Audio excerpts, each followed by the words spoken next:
about the behavior of animal cells and plant cells when they are kept in isotonic solutions. Both of these cells, how do they behave when kept in isotonic solutions, hypotonic and hypertonic solutions?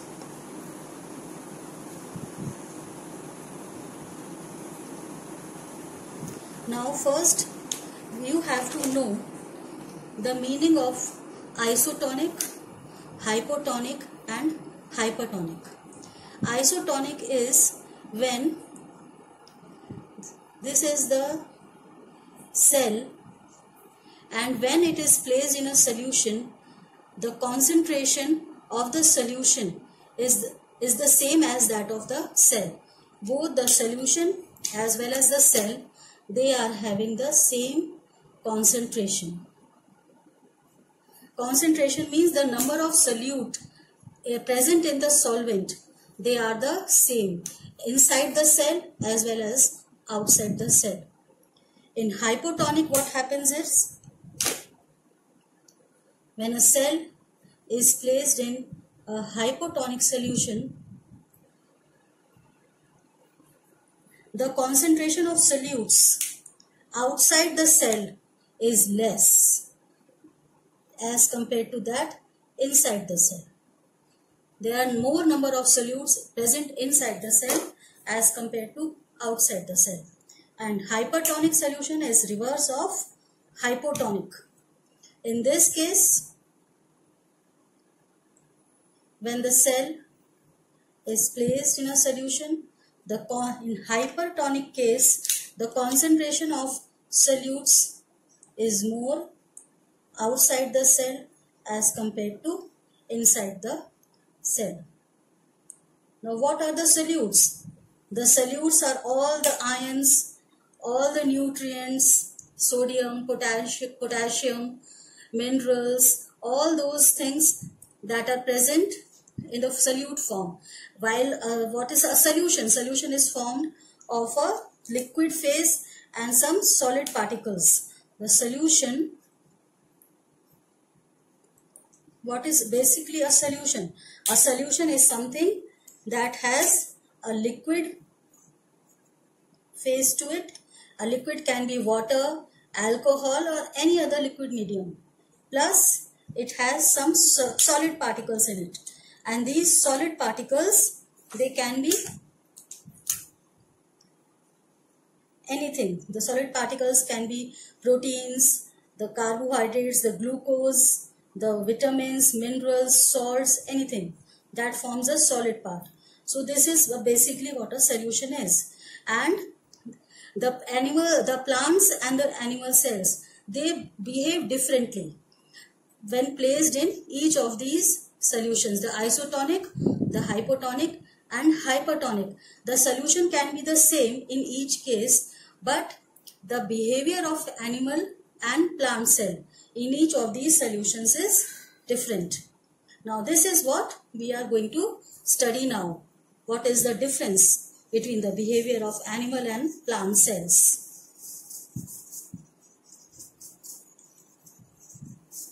Now first, coming to the animal cell. When the animal cell is placed in, first case, isotonic solution,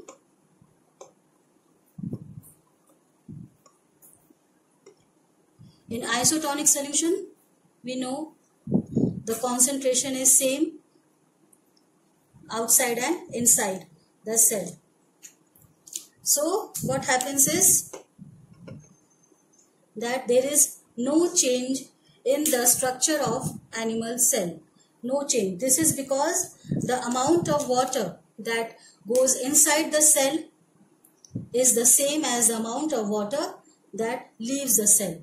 So no change in shape and size of cell.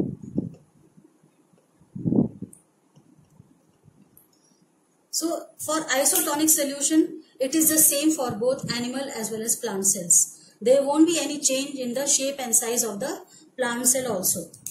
Now coming to the second one, hypotonic solution.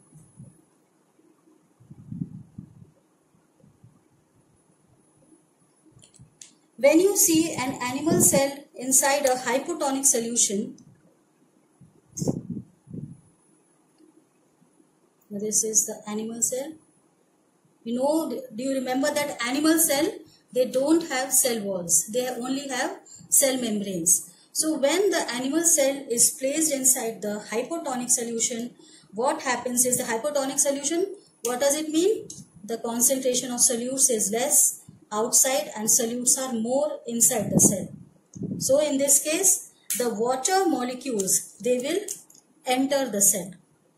The water enters the cell, and the water, when keeps on entering the cell, what happens is that this animal cell, it swells up. It increases its size, it swells up. Like suppose this was the original shape of the cell, it now swells up, and so this is the shape of the cell after the placing it in hypertonic solution for some time. So this condition is called turgidity. This is called turgidity, when it swelling up of the animal cell. So this is what happened in hypotonic solution, and because in this the water has entered the cell,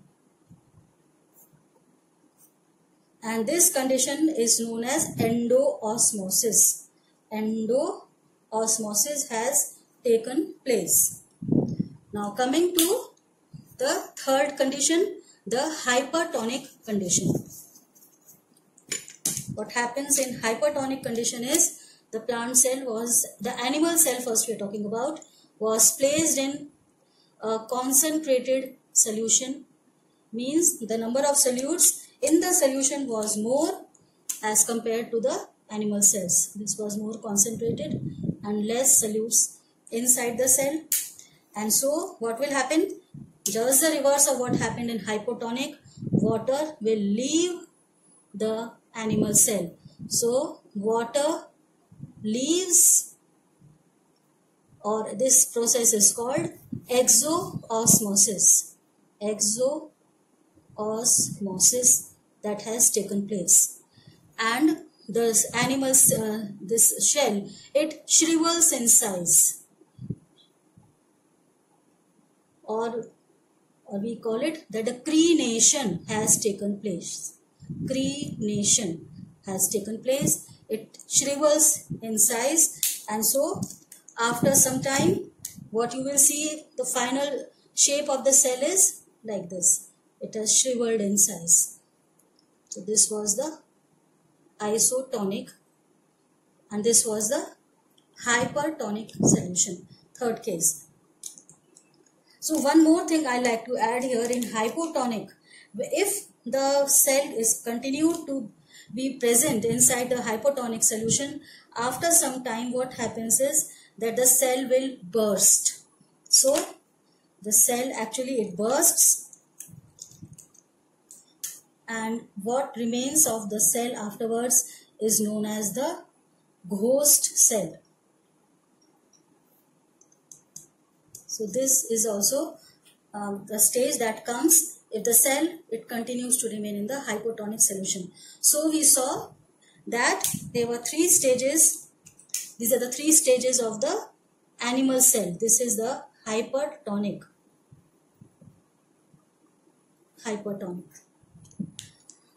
Isotonic, no change happens. In the hypotonic solution, the turgidity has taken place and resulting in ghost cell, and for the hypertonic solution, the crenation has occurred and the cell has also become flaccid.